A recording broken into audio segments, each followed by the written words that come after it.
Friends, और आप देख रहे हैं उषा स्टडी पॉइंट में। आज का जो हमारा टॉपिक है वो है अनुशासन एवं आचार संहिता।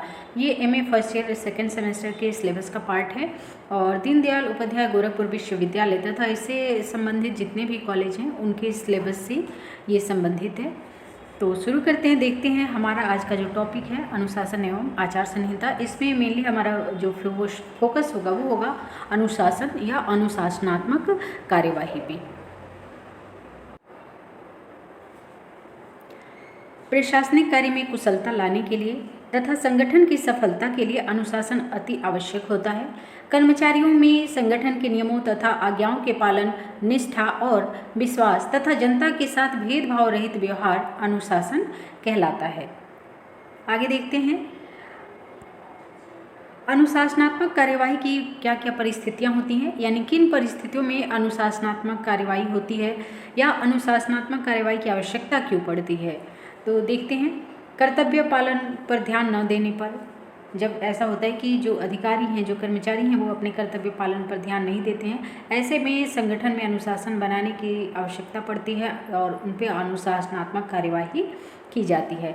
दूसरा क्या कारण है अनुशासनात्मक कार्यवाही का, तो देखिए अनुशासन को बनाए रखने के लिए ही अनुशासनात्मक कार्यवाही की जाती है। कार्य से जी चुराना, आलसपन, कार्य के प्रति असावधानी, अकार्यकुशलता का प्रदर्शन, नियमों कानूनों का उल्लंघन या अधीनस्थता स्वीकार न करना, जैसे किसी के अधीन कहा गया आपको काम करना है, उनके आदेशों निर्देशों का पालन करना है, वो व्यक्ति ना कर रही है ऐसा। घूसखोरी या भ्रष्टाचार को यदि कोई प्रोत्साहित करता है तो अनुशासनात्मक कार्यवाही की आवश्यकता पड़ती है। साथ ही अनैतिकता या उन्माद की स्थिति में जानबूझकर किसी कानून को लागू करने से मना करना या ईमानदारी का अभाव, इन सभी परिस्थितियों में अनुशासनात्मक कार्यवाही की आवश्यकता पड़ती है, अनुशासनात्मक कार्यवाही की जाती है। अनुशासनात्मक कार्यवाही के विभिन्न रूप। सरकारी कर्मचारियों द्वारा अनुशासन का पालन न करने पर उन पर विभिन्न प्रकार की कार्यवाही की जा सकती है। ये कार्यवाही औपचारिक भी हो सकती है, अनौपचारिक भी हो सकती है, लिखित भी हो सकती है या मौखिक भी हो सकती है। इसके निम्नलिखित रूप हो सकते हैं, आगे देखेंगे।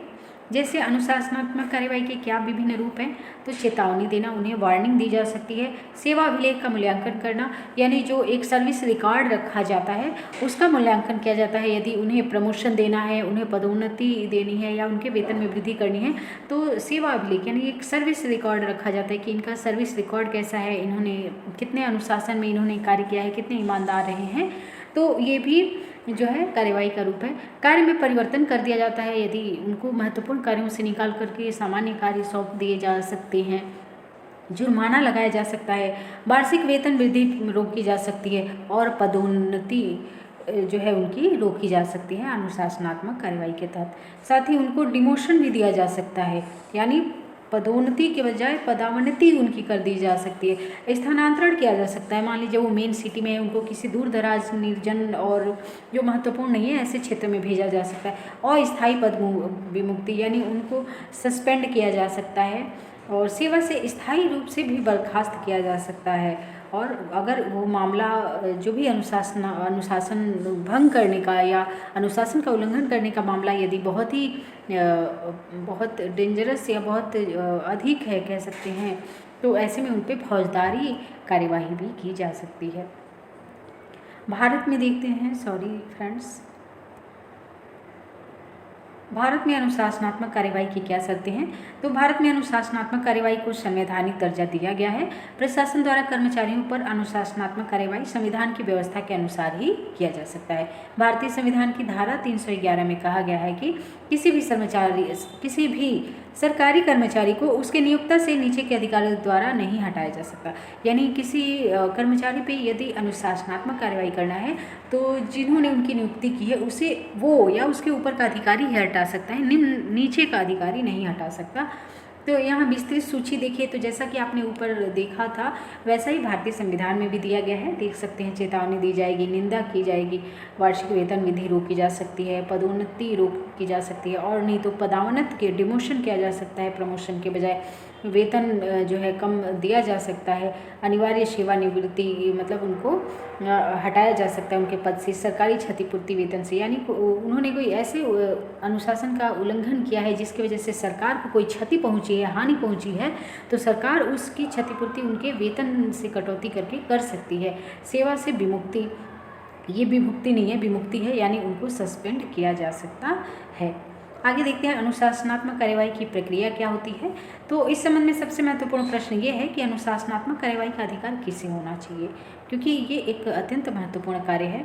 किसी को सस्पेंड करना या उसका स्थानांतरण करना या उसकी पदोन्नति को रोक देना, तो ये अधिकार किसे होना चाहिए।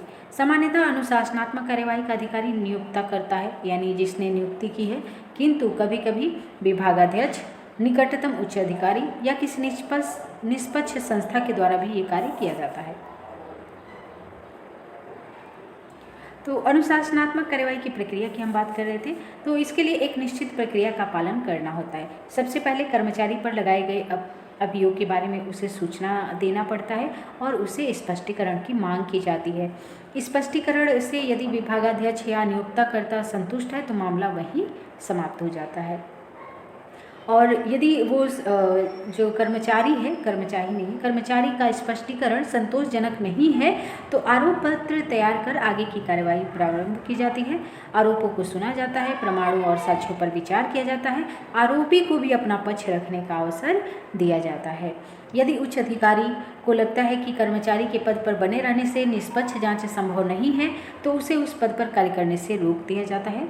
अभियोग के विरुद्ध उचित दंड दिया जाता है। यदि प्रभावित कर्मचारी को लगता है कि उसके साथ न्याय नहीं हुआ है तो वह पुनः अपील भी कर सकता है। तो इस प्रकार ये टॉपिक जो है यहाँ पे कंप्लीट हुआ। ये एडवांस जो है personal administration MA first year के सेकंड सेमेस्टर के सिलेबस का पार्ट है। इसके अलावा ये किसी भी कॉम्पिटिटिव एग्जाम में अगर सिलेबस में है तो समान रूप से उपयोगी है। वीडियो अगर अच्छा लगता है तो लाइक करें, अपने सुझाव जरूर दें, कमेंट जरूर करें, कमेंट करना बिल्कुल भी ना भूलें। और यदि मेरा वीडियो आप सबसे पहले प्राप्त करना चाहते हैं अपलोड होते ही, तो चैनल को सब्सक्राइब अवश्य कर लें। धन्यवाद।